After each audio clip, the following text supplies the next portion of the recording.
on to the U.S., where the political prosecution, some might even call it a show trial, of Kyle Rittenhouse has come to a close with the young man acquitted on all charges. First, I want to have a look at the emotional moment when Kyle Rittenhouse realized he would walk free from his ordeal. Have a look at this. This is Kyle Rittenhouse. As to the first count of the information, Joseph Rosenbaum, we, the jury, find the defendant, Kyle H. Rittenhouse, not guilty.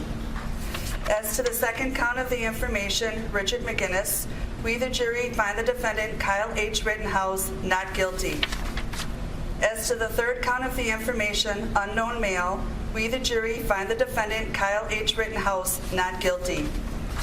As to the fourth count of the information, Anthony Huber, we, the jury, find the defendant, Kyle H. Rittenhouse, not guilty.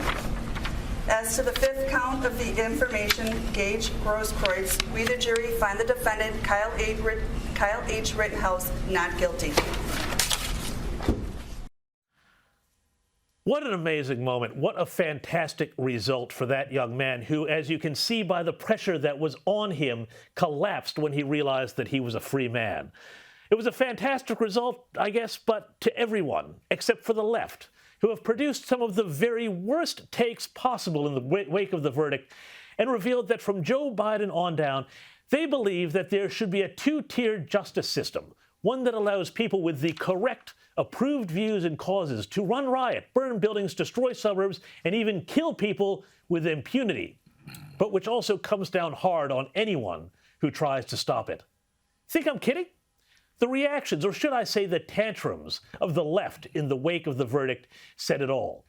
Let's start with President Joe Biden. He, or more likely someone acting for him, put out a statement after the verdict was read, which said in part, quote, "While the verdict in Kenosha will leave many Americans feeling angry and concerned, myself included, we must acknowledge that the jury has spoken."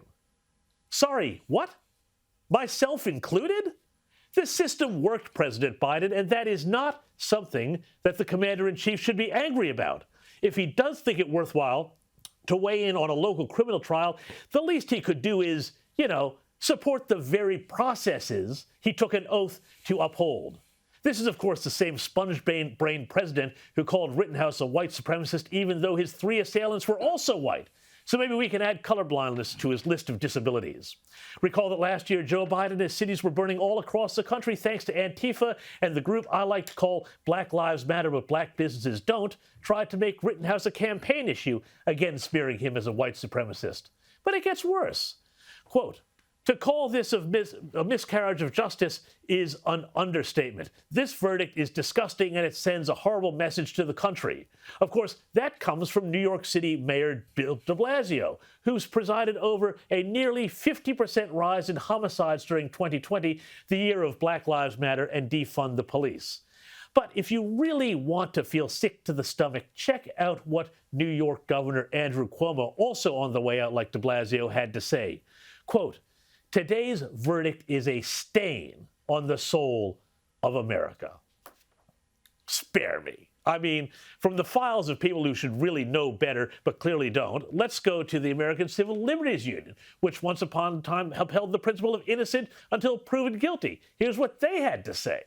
Quote, "Despite Kyle Rittenhouse's conscious decision to travel across state lines and injure one person and take the lives of two people protesting the shooting of Jacob Blake by police, he was not held responsible for his actions."